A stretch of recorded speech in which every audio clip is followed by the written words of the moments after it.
gusto ni Madam is i-wash out na para maalis na yung mga alikabok. Pero syempre dahil pala decide ng person, pinulot ko na lang po yung mga basura. Kasi po sobra po ng init. Ang init po talaga. Yun. And then after po kasi nyan is hagdanan naman po pababa hanggang sa first floor. Third floor po yung rooftop nila dito. Kadalasan ayan po yung pinakamataas nila na floor. So ayun, today po is meron akong kasama. Dalawa po kami sa bahay. Siya po yung naglilinis sa pinakababa. Ewan ko lang kung ano po nililinis niya ngayon. Gawa na. Siyempre, hindi ko naman po siya makikita dahil nasa labas na po tayo. Ayun, pahinga lang muna.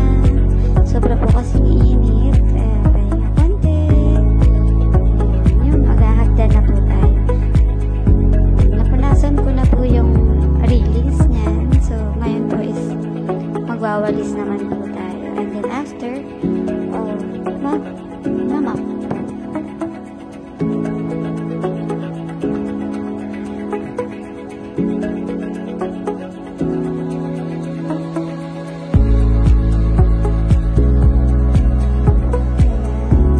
At syempre, dahil soloist tayo dito sa taas, tayo rin po magbibideo sa sarili natin. Thankful din dahil mabait si Madam. Hindi sila nagbabantay. At syempre, kahit hindi sila nagbabantay at kahit nag-video tayo, ginagawa pa rin natin ang tama yung trabaho. That's the most important naman. Kuha ulit ng cellphone, lipat ng angulo. Ganyan lang po. Pero hindi ko po yung laging ginagawa. Syempre, bawal po kasi na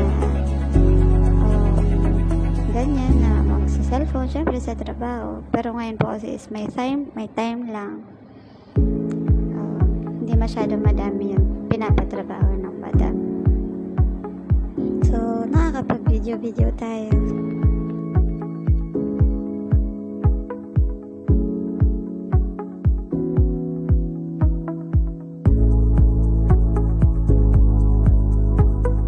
And syempre, the struggle is real. Pag nag-iisa ka lang na nag-video sa sarili mo, hanap ka talaga ng angulo. Pero yun nga, hindi pa rin natin nakuha yung angulo na gusto natin. But it's okay kasi kasama pa din sa trial and error. At ang hirap po pala talaga mag-voice over kasi hindi mo alam kung ano yung dapat masabihin. Diba? Yeah. And now po, magmamap na po tayo. Meron po kasi dito iba't ibang klase kung paano mo iba-wipe yung kanilang mga sahig. Meron sila nung umiikot ng map na mga patawag ito. Rotating map. Yun. Meron din ganyan tulad ng sa akin na nilalagyan lang ng tela tapos syapata. And sa English yung syapata daw is wiper. Ganyan lang, hanggang pinakababa. Yan po yung way ko kung paano linisin yung hagdanan.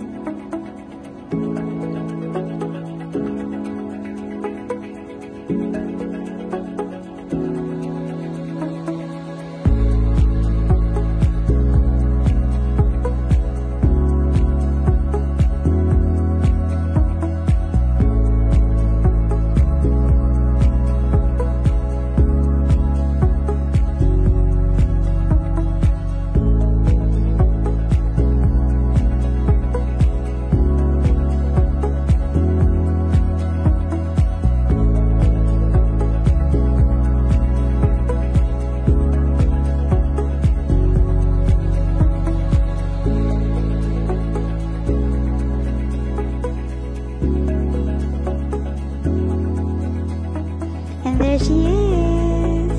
Hello. Siya po si Brad. Siya po yung aking kasama sa bahay. Siya yung gumagawa sa baba. And now, yan po yung naabutan ko na tinatrabaho niya. Yung tinatawag po nila na wash. Yan, tinatanggal po yung mga buha-buhangin. Gamit lang yung tubig kasi hindi po siya magagabitan ng wiper. Kasi ang sahig po nila is bricks. Mahirap siyang i-wipe. Kung mga tiles yan, yun. Much better. Sobra pong init, as in, napakainit ng mga oras na yan. Diba? Kita naman sa mukha ko ng sobrang. Ganyan yung trabaho namin. Kapag ka-duty, minsan mas malala pa dyan. Kasi, dito po kasi mainit lang yung part na yan. Init lang yung kalaban mo. Pero pag nandun ka sa hugasan, mga chemicals naman yung kalaban mo.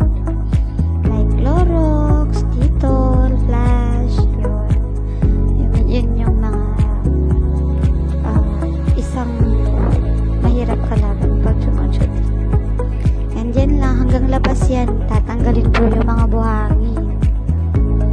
Diba? Satisfied customer naman po si client kasi lagi naman siya nagsasabi na syukran. Masaya na po ako dun. Masaya na kaming dalawa dun.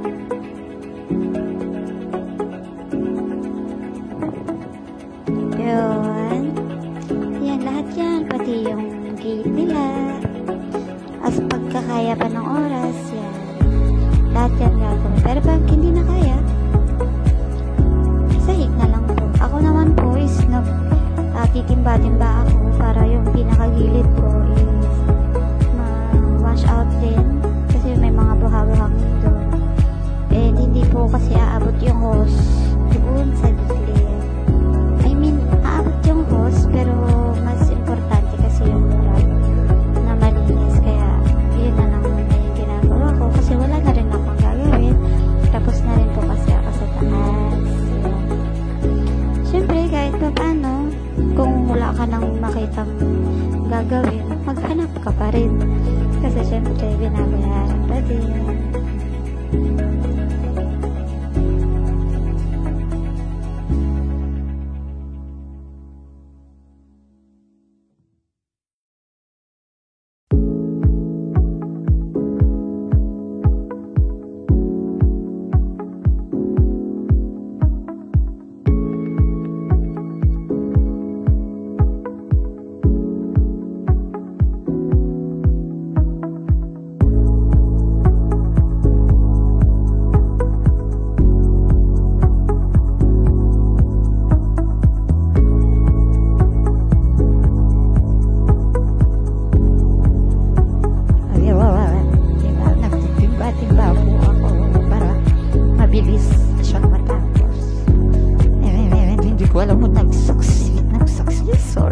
Nag-success pa ako sa ginawa ko kasi inulit niya pa rin yun sa dulo pero hindi ko na siya na-video.